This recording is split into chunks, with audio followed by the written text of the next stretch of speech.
Стали забывать о недавних разговорах и событиях, путаете предметы, забываете, куда шли, повторяете вопросы. Такими могут быть симптомы начала деменции. Всем здравствуйте! Вы на канале «Ритм жизни». Сегодня мы поговорим, какие виды деменции существуют и как не довести себя до такого страшного заболевания. В конце этого видео я расскажу о тестах самодиагностики, которые вы можете использовать для себя или для своих близких, чтобы заподозрить у себя деменцию. А почему возникает такое заболевание, как деменция? Один из самых популярных типов деменции связан с образованием бляшек в сосудах. Именно поэтому необходимо следить за уровнем холестерина, ведь чем выше холестерин, тем больше вероятность того, что он отложится на сосудах и приведет к деменции.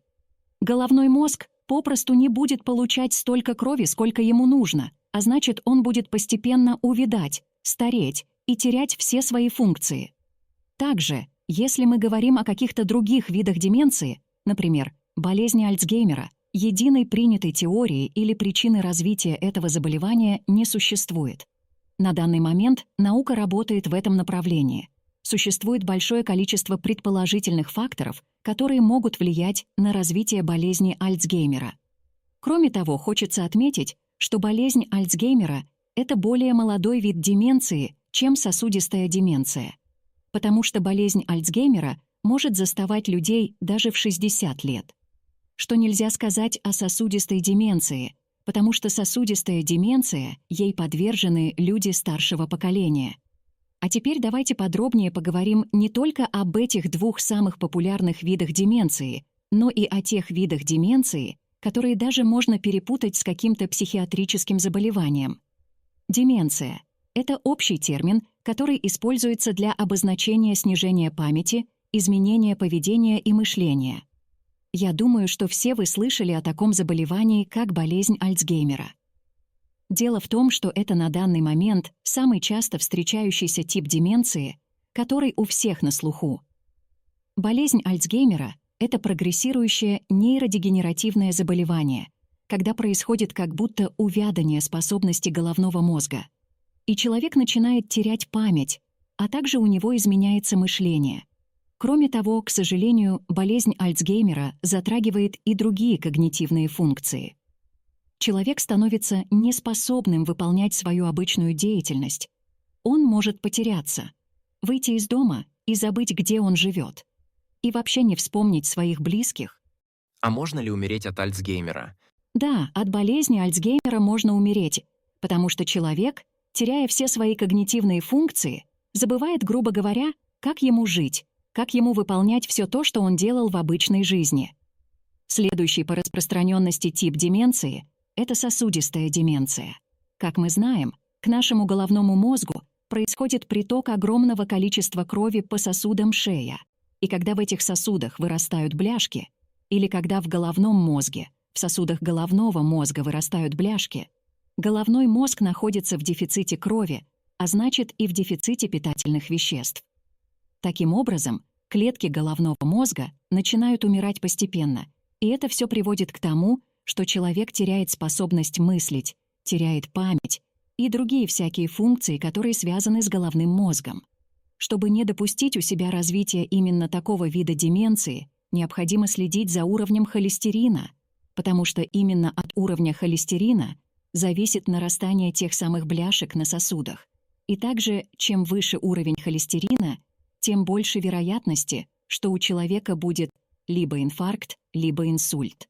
А чтобы узнать все о холестерине, о тех продуктах, которые его повышают, как его снизить без дорогостоящих таблеток, подписывайтесь на канал и обязательно смотрите наше полезное видео. Следующий более редкий вид деменции называется деменция с тельцами Леви-Дела.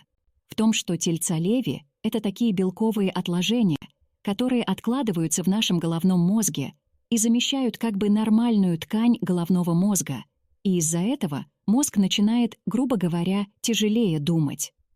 Отличие этого вида деменции от сосудистой деменции или, допустим, от болезни Альцгеймера, о которых мы говорили раньше, заключается в том, что этот вид деменции характеризуется какими-то зрительными галлюцинациями, и часто происходят какие-то нарушения именно в координации, в движениях. Человек путается, как у него поднимается рука, как у него двигается нога и так далее. Именно из-за проблем с движением и координацией деменцию с тельцами, Леви, можно спутать с болезнью Паркинсона. Поэтому будьте аккуратны, если вдруг у вас возникли какие-то трудности с движениями, обязательно посетите врача. Следующий вид деменции называется болезнью Пика. При этом заболевании происходят изменения в лобных и височных долях головного мозга, что непосредственно отражается в поведении человека, в его речи и в целом влияет на личность человека. И, к сожалению, часто таких людей путают с какими-то психически нездоровыми людьми и думают, что у них развилась шизофрения или какое-то другое психиатрическое заболевание. Под этими симптомами, как вы поняли, может скрываться и деменция. И, конечно, нельзя забывать о смешанной деменции. Это вид деменции, при котором какие-то два типа деменции возникают одновременно. Например, часто бывает, что у человека есть и сосудистая деменция, и болезнь Альцгеймера.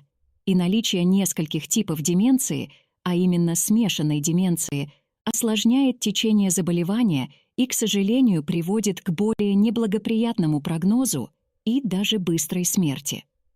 Поделитесь в комментариях, встречались ли вы или ваши знакомые с другими симптомами деменции, и, может, у кого-то есть какой-то родственник, у которого имеется это заболевание, и расскажите нам, с чего оно начиналось, чему оно привело. Такие истории помогут нам знать о различных заболеваниях больше, и, значит, своевременнее обращаться к врачу.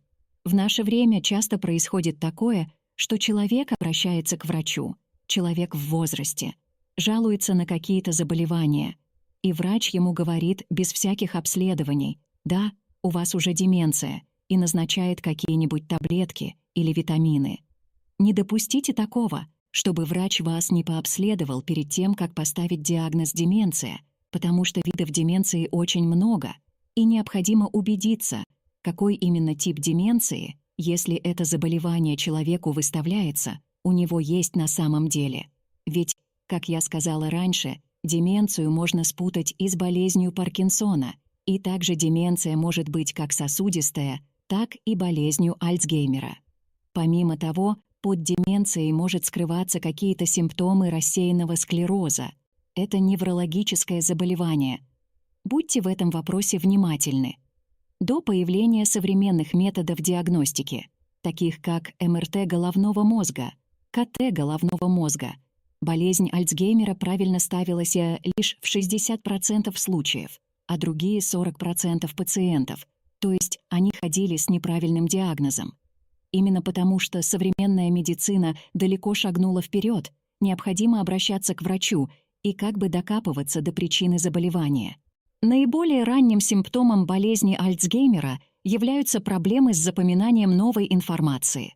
То есть, допустим, вам подарили новый телефон или вам сказали какой-то новый маршрут, допустим, той же почты, и вы не можете запомнить эту информацию, как бы вы ни старались. Именно поэтому, если вдруг у вас возникли такие проблемы, важно убедиться, что у вас не развивается болезнь Альцгеймера, потому что при этом заболевании в первую очередь страдает та часть головного мозга, которая отвечает за обучение. Если вдруг у вас или у вашего родственника возникли какие-то странные симптомы, связанные с работой головного мозга, о которых мы говорили выше, вы можете провести себе или своему родственнику специальные 2 теста, о которых я сейчас расскажу. Для того, чтобы выполнить этот тест, необходимо взять листок бумаги и карандаш или ручку. Далее постарайтесь ровно нарисовать циферблат от часов, расставить все цифры по своим местам и отметить какое-то задуманное время, например, 10:45 или 5 часов 15 минут. Лучше, чтобы это задание попросили сделать именно вас, чтобы не вы придумывали и выбирали для себя время, а выбранное время было для вас неожиданностью. Если вам потребовалось много времени, чтобы выставить на часах необходимые цифры, если вы вовсе не смогли это все нарисовать, если у вас появились еще какие-то трудности, в таком случае обязательно посетите врача. И для выполнения второго теста вам потребуется напарник. Это может быть ваша подруга, друг, родственник, внук и так далее. Во время разговора с этим человеком попросите его неожиданно для вас загадать 3 простых слова. Например, яблоко, тарелка, ботинок. Далее поговорите, обсудите какую-то другую тему, и где-то через 3-5 минут пусть вас родственник попросит повторить эти 3 слова. Этот тест направлен на проверку вашей памяти и как раз-таки способности мозга вспомнить то, что было сказано несколько минут назад. Если вы не смогли вспомнить эти слова, или вспомнили только одно слово или 2, или вообще сказали какие-то абсолютно не те слова, в таком случае тоже необходимо обратиться к специалисту.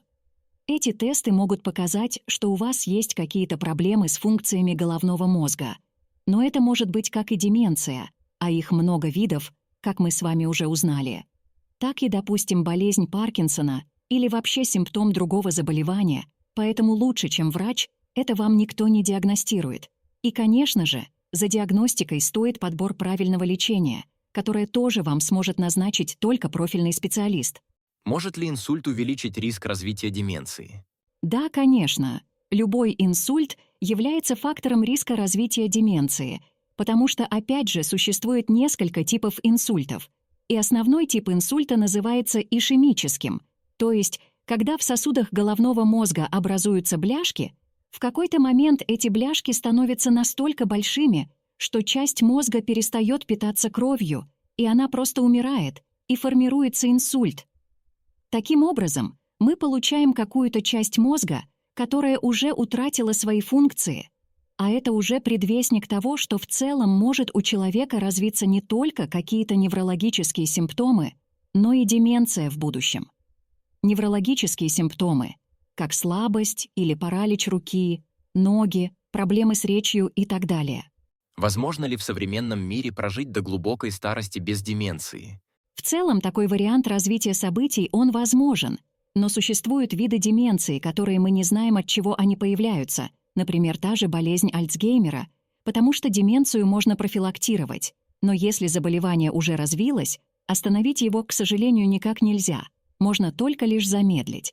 Если вы хотите знать, как не встретиться с этим страшным заболеванием и не довести себя до потери памяти, снижения способности ориентироваться в пространстве, нарушений зрения, забывчивости и других неприятных симптомов, то напишите об этом в комментариях, мы сделаем для вас отдельное видео, где подробно расскажем, какие легкие действия помогут в профилактике деменции.